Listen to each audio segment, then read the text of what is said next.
Bonjour à tous, aujourd'hui on se retrouve sur le BTC face au dollar. Et ce que l'on va faire durant cette vidéo aussi, c'est continuer le décompte haussier 1, 2, 3, 4 et 5 que vous voyez ici en blanc. Mais surtout on va apporter un décompte alternatif qui est encore plus bull que ce que l'on voit maintenant à l'écran. C'est-à-dire qu'on pourrait déjà maintenant pumper très fortement sans que l'on s'y attende entre guillemets, d'accord. Et c'est-à-dire qu'on irait déjà chercher finalement le top et voire même plus que le top. Attention, c'est un plan à prévoir, à visualiser. C'est pas ce qui va se passer forcément encore et toujours, vous le savez. On est maintenant vraiment axé sur un plan qui est bull, étant donné qu'on a à la fois le fameux indicateur H-Ribon qui nous a donné cette pastille bleue et également le décompte Elliott maintenant qui également et bien simplement invite à avoir un plan bull. Malgré tout, tout ça sera fait, vous le savez, dans la vidéo, mais juste après la nouvelle petite intro.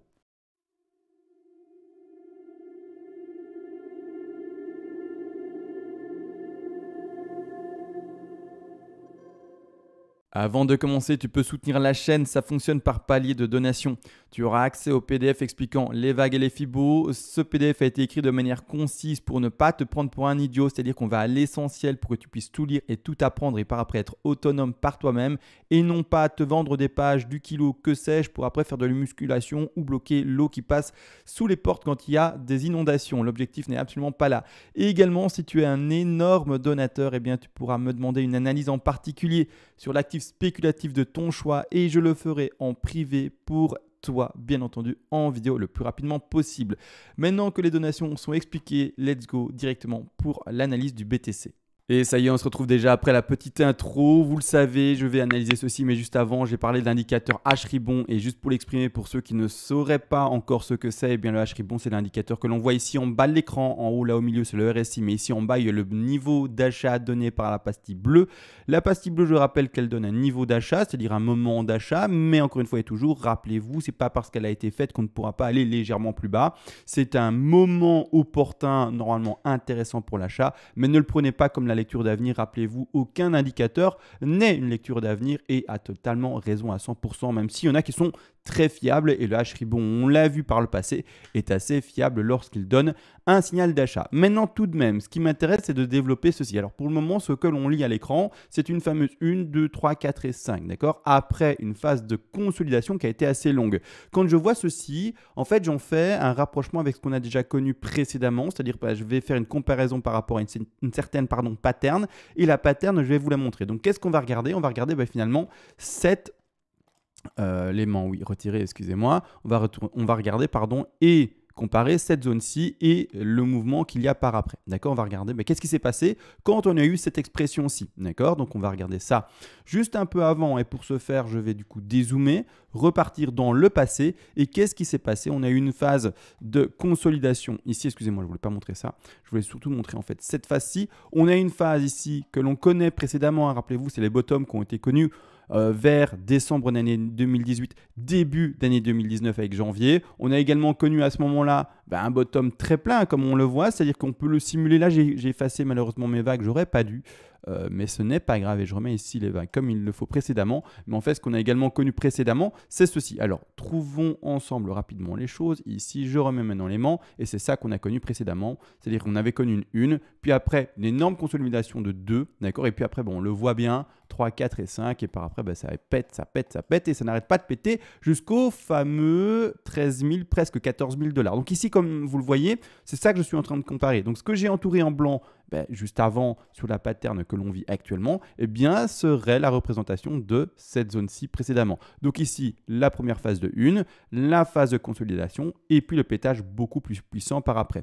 C'est-à-dire que qu'est-ce que ça peut exprimer en termes d'Elliott Wave, en termes de décompte, bien entendu, c'est-à-dire extension sur la vague 3. Alors, je vais la montrer, bien entendu. La vague 3, on la regarde ensemble, elle est ici. Et d'ailleurs, également, extension de 3 qui a été faite par le passé, je vais la montrer également, elle est ici.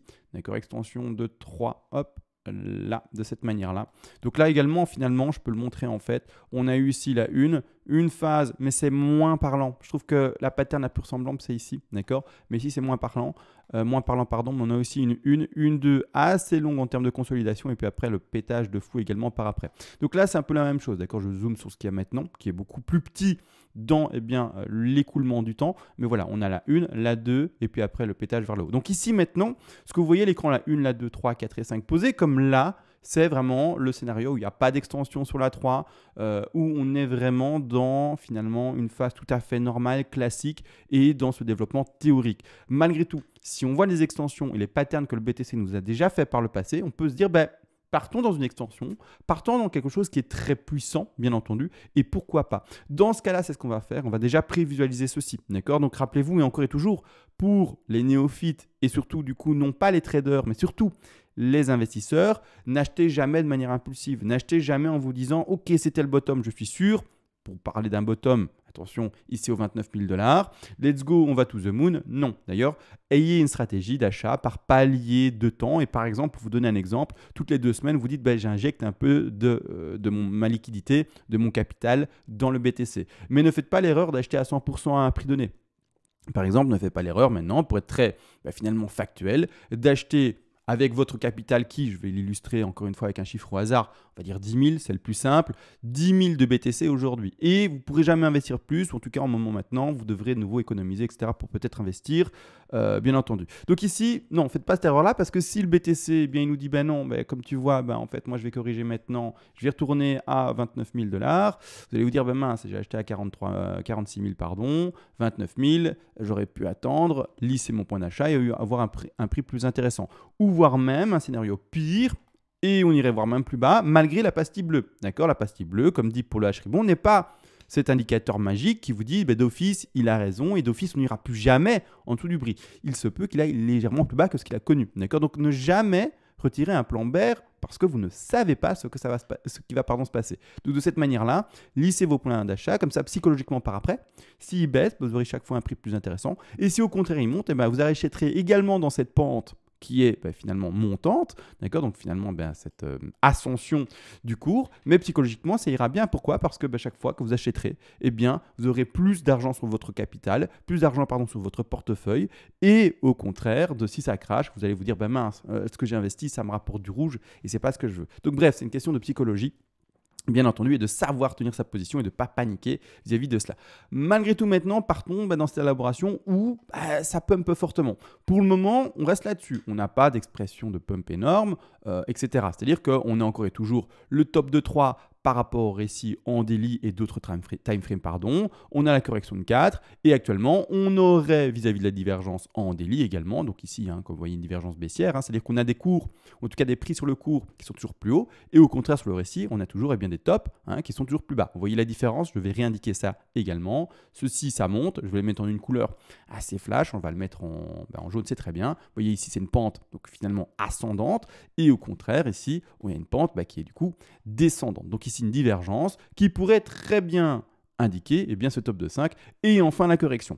Pour ceux qui n'auraient pas ouvert de long et qui attendent par exemple l'opportunité d'ouverture de long, l'opportunité la plus classique serait, comme expliqué, d'attendre simplement ce top de 5 qui est en train de se dessiner potentiellement très lentement, peut-être par une ending diagonale, 1, 2, 3, 4 et puis on terminerait petite 5 et boum, on cracherait. Enfin cracherait, attention au terme qu'on faut utiliser. C'est-à-dire que très lent l'expression actuellement, ça fait 3 jours qu'on est à l'horizontale également. On a juste une petite bougie verte, mais entre guillemets, ça fait une semaine où on est au même prix, plutôt dans un range avec une légère tendance haussière. C'est-à-dire que dans cette configuration-ci, la zone d'achat la plus pertinente, encore et toujours, c'est une correction de 50 à 61,8% de Fibonacci. Je rappelle, on prend toujours, par rapport en tout cas au prix connu aujourd'hui, donc le top connu actuellement, on prend le Fibonacci de retracement, on le développe et la zone d'achat, c'est les 50-61,8. D'accord? C'est-à-dire ici maintenant un peu plus haut par rapport à il y a 3-4 jours, c'est-à-dire 50-61,8 se retrouverait pour ouvrir un long, attention encore une fois, proprement dans les 38 417 $, un peu plus bas également les 36 223 $. Maintenant, let's go, ça c'est le plan comme expliqué, le plus classique, le plus théorique. Maintenant, si, up extension, c'est-à-dire qu'en fait, du coup, ceci, et je vais lui mettre un degré important comme ça on le voit et il flash bien à l'écran, je vais lui mettre d'ailleurs ce Millennium-ci. Boum, ça se voit fortement. Hop, 3, 4 et 5, monsieur. C'est-à-dire qu'en fait, du coup, la 3, hop, d'accord, vous voyez ce que je veux dire? Elle pourrait partir en extension, comme on l'a connu ici. D'accord. D'ailleurs, je vais la mettre également dans le même degré, comme ça on peut voir les deux vagues de comparaison. Hop, je mets le même degré, comme ça vous le voyez fortement. D'accord. Donc en fait, on compare quoi? Par exemple, là également, sauf que j'ai effacé, c'est un travail d'il y a de ça maintenant 2 ans. donc 2018-2019. Donc voilà, hein, vous comprenez bien, il faut bien élaguer un peu tout ça et un peu nettoyer. Mais c'est-à-dire qu'ici, 1, 2, 3 énormes, 4 et 5. D'accord? C'est un peu ce qu'on peut connaître maintenant. 1, 2, 3 énormes, 4 et 5. D'accord? On peut très bien connaître ça. Donc c'est pour ça que je vous le dis. Et extension, hein, c'est-à-dire que ça ne sert à rien de prendre son Fibo et se dire ben, on va chercher la 3. Hein. Non, hein, regardez bien précédemment ce qui s'est passé. J'essaie de le mettre facilement et rapidement. 1, 2, et on pète au-dessus des 423,6. Et on va chercher le top de 3 pour le grand degré à plus de 423,6. Donc, voire même, je sais pas, beaucoup plus. Je n'ai pas le chiffre, donc je ne vais pas inventer un chiffre, mais on doit être près de 800% là, sans problème. Donc, c'est pour ça, faites attention à ça, encore une fois et toujours. Malgré tout, dans ce contexte-là, on va essayer de décompter ça. Et ce que je décompterai maintenant déjà, hein, attention, hein, c'est un peu tôt, hein, d'accord, pour le faire, mais autant parler de ça et déjà être préparé peut-être à un pump énorme. Et donc, c'est pour ça, ceux qui sont en long maintenant potentiellement, ne clôturez jamais votre trade trop rapidement. Même si vous pensez que, par exemple, comme moi, il y a une forte résistance ici actuellement, parce qu'il y a tous les anciens petits bottoms qui ont été faits depuis février, ici, hein, on le voit, hein, février d'année 2021 jusqu'à avril 2021, chaque fois un bon niveau de support. Voilà, hein, il suffirait qu'on le casse comme on le sait très bien, un bouchon de champagne, et ça pète. Donc pourquoi pas, d'accord? Jamais exclure n'importe quel scénario. Toujours se dire c'est possible. Ce qu'on n'a pas prévu est même surtout possible.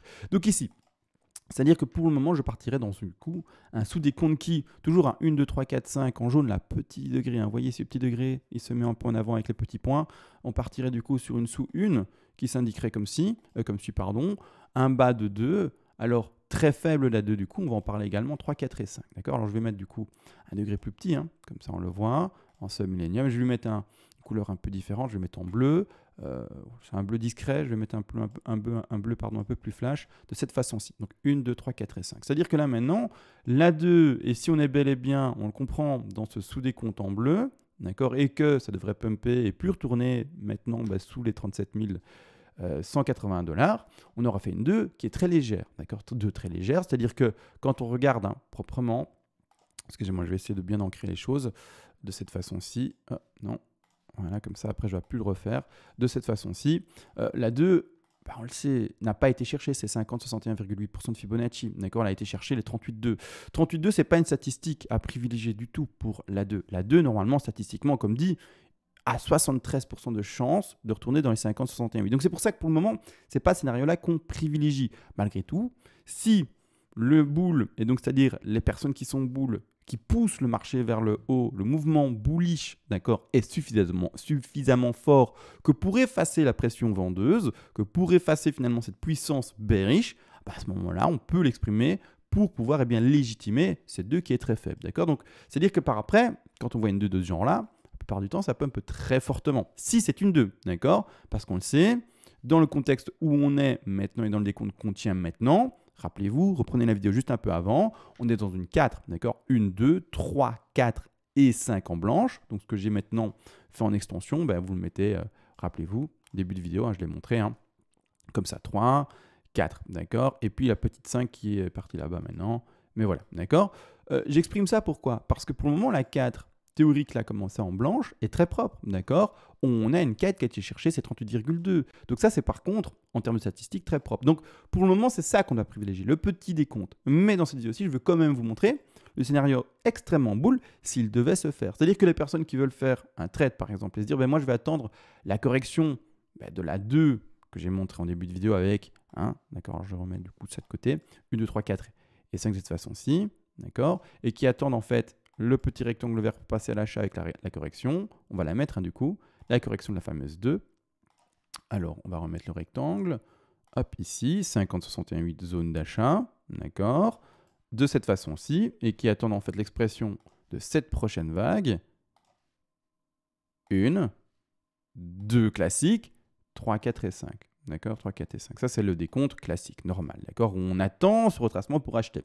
C'est-à-dire que si on est en extension, on n'aura pas cette occasion-là.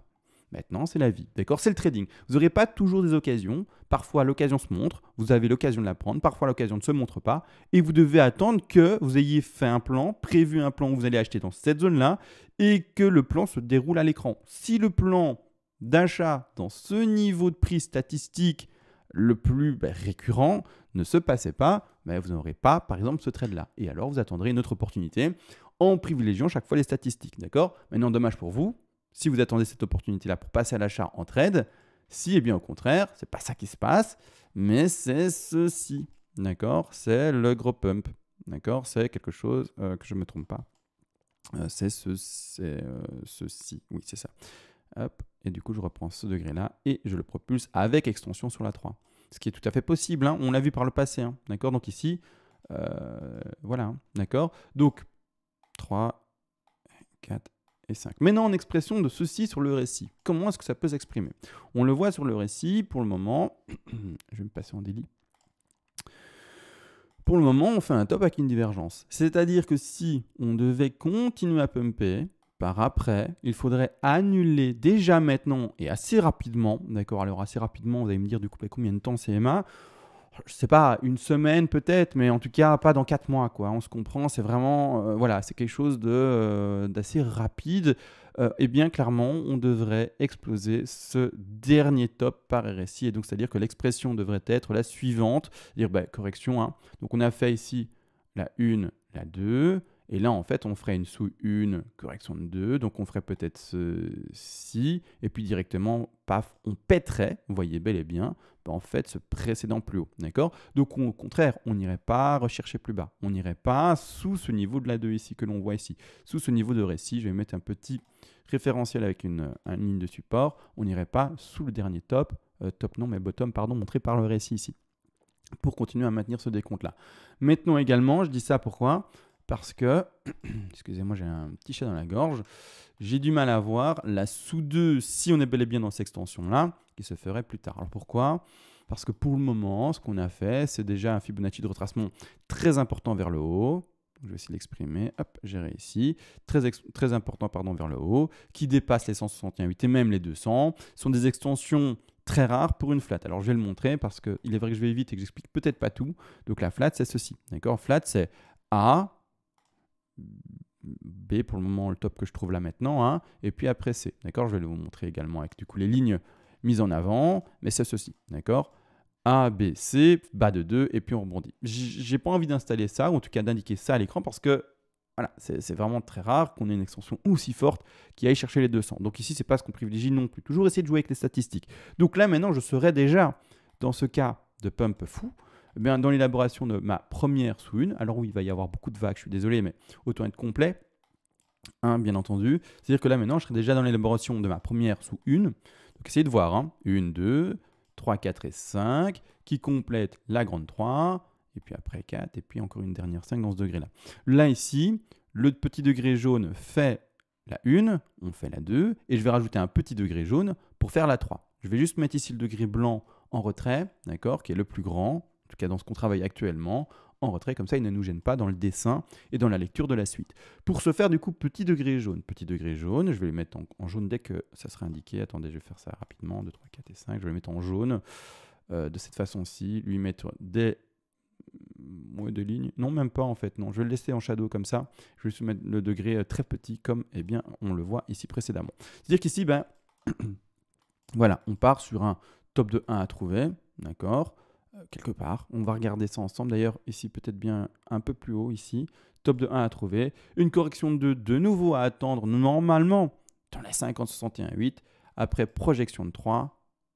D'accord, 4.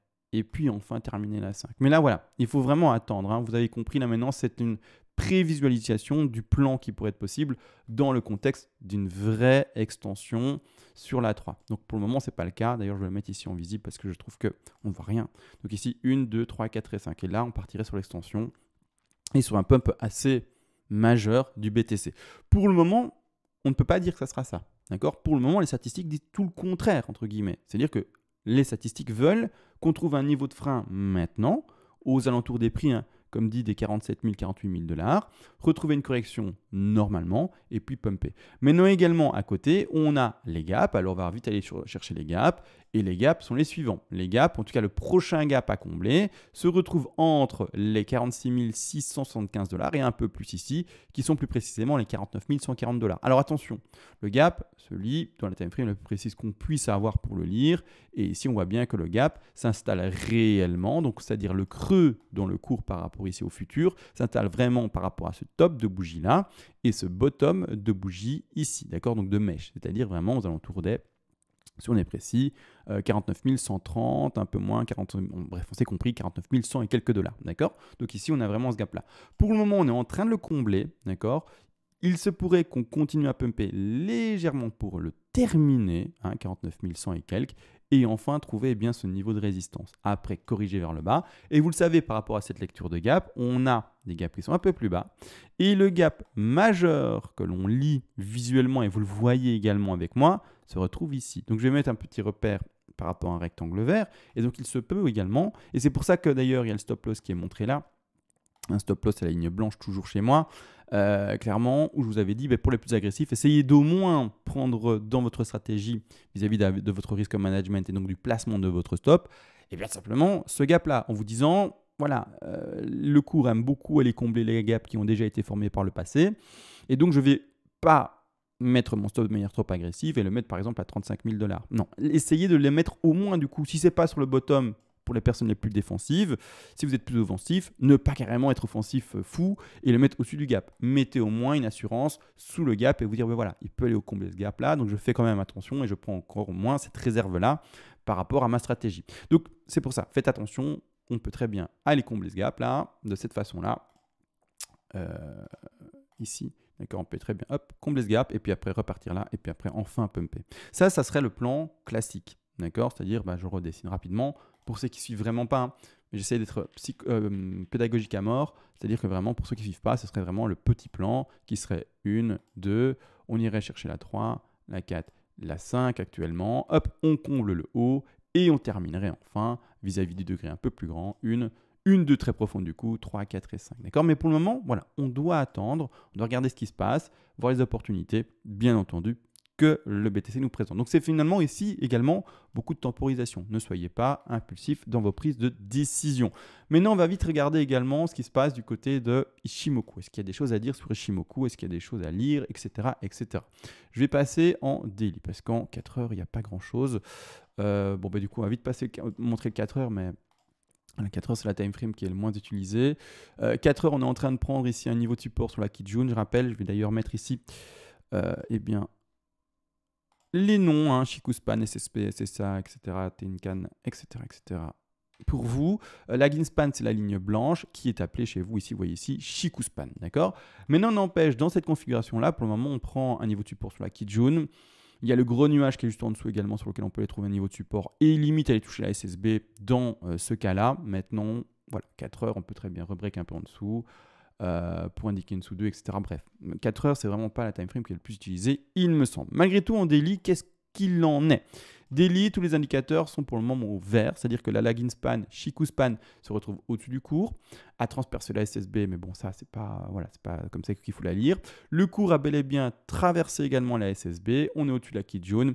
Le nuage est vert, on est au-dessus de la Tenkan. Bref, on est plutôt bien là maintenant, il n'y a aucun indicateur qui indiquerait clairement, une continuité de marché bear pour le moment en tout cas. On a enfin cassé ce mouvement qui était indiqué précédemment baissier, d'accord? Donc ce niveau de signal baissier. On repasse sur un niveau de signal qui est maintenant haussier, donc il n'y a aucune raison de commencer à repartir dans un scénario catastrophique, en tout cas par rapport à ce qu'on peut lire actuellement. Plus tard peut-être, si jamais le BTC devait nous dessiner quelque chose qui du coup nous inviterait à nous dire on fait attention, mais autrement pour le moment ce n'est pas le cas et on devrait privilégier également une hausse vis-à-vis de Ichimoku. Maintenant rapidement en weekly, il y a tout de même sur le weekly pour le moment la Kijun qui joue un beau niveau de résistance, d'accord, donc c'est normal également, c'est pour ça que je vous ai dit ce niveau des 46 000, 47 000, 48 000 $, c'est un niveau assez dur à passer.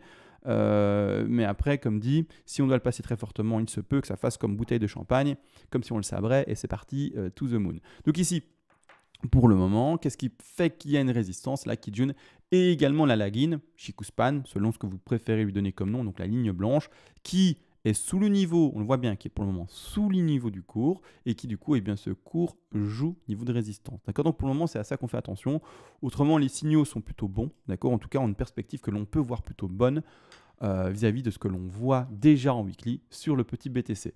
Maintenant, je pense avoir tout dit. Voilà, j'essaye d'être plus régulier, mais pour le moment, c'est encore assez calme sur le cours, donc je continue à profiter de mes vacances et de mes congés, bien entendu. Malgré tout, on va reprendre ça tout doucement avec une fréquence plus importante, mais pour le moment, tant qu'il ne se passe pas grand-chose, ça fait 3 jours qu'il ne se passe pas grand-chose, je prends un peu de temps pour moi. Sur ce, je vous laisse et on se retrouve du coup au plus vite et peut-être même à demain s'il y a un moment de folie. Et sur ce, ciao.